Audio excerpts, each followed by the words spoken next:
Freezing এই ব্যাপারটা একটু সবাইকে বোঝা দরকার। এগ ফ্রিজিং নিয়ে আমি আগেও ভিডিও করেছি, আবার তোমাদের জন্য বলছি।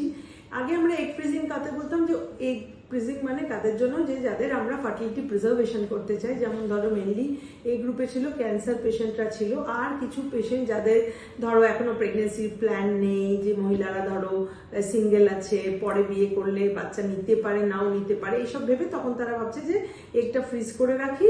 এটা ধরো কাইন্ড অফ যেমন লোকে লাইফ ইন্স্যুরেন্স করে তেমনি একটা ইন্স্যুরেন্স করা, ধরো বাচ্চার যাতে পরে চাইলে আমি পেতে পারি। তাই ইয়াং বয়সে যদি কেউ এগটাকে ফ্রিজিং করে রেখে দেয়, তাহলে তার বয়স বাড়লে যে এগের যে ডিক্লাইন হয় নাম্বার এবং কোয়ালিটি, সেইখানের হাত থেকে সে বাঁচাতে পারলে ওই এগগুলোকে, সেটা দিয়ে পরবর্তীকালে চাইলে যখন সে পার্টনার পাবে বা বিয়ে হবে বা বাচ্চার জন্য রেডি হবে, তখন সে ওই এগটা ইউজ করে প্রেগনেন্সি বানাতে পারে। এটাকে বলা হয় এগ ফ্রিজিং।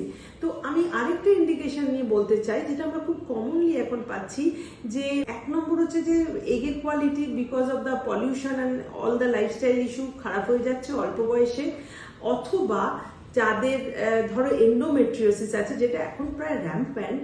তো দেখা যাচ্ছে যে এন্ডোমেট্রিওসিসে তো এগ কোয়ালিটি এবং কোয়ান্টিটি দুটোই খুব খারাপ হয়।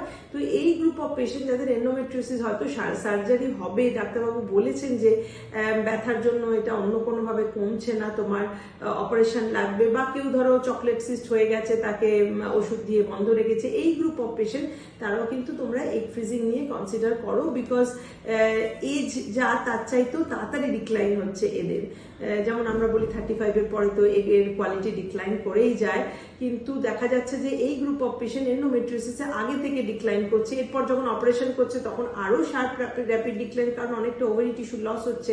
তো এই গ্রুপ অফ পেশেন্টের জন্য আমি বলবো তোমরা সিরিয়াসলি কনসিডার করো before going to the operation. যদি একটা এগ ফ্রিজিং মানে আইভিএফ সাইকেল করে এগ ফ্রিজ করা যায়, সেটা কনসিডার করা, অর ইমিডিয়েটলি আফটার যদি করে নিতে পারো। কারণ আফটার অপারেশনও যদি কিছুদিন ওয়েট করছো, আইদার রিকারেন্স হতে পারে প্রবলেমটার, অর এলস তুমি তখন প্রেগনেন্সি চাইছো না, তোমাকে ওষুধ দিয়ে ধরে রাখতে হচ্ছে যাতে এন্ডোমেট্রিওসিস রিকারেন্স না করতে। এনিওয়ে নর্মাল সাইকেল হচ্ছে না, প্রেগনেন্সির চান্সেস তখন থাকছে না।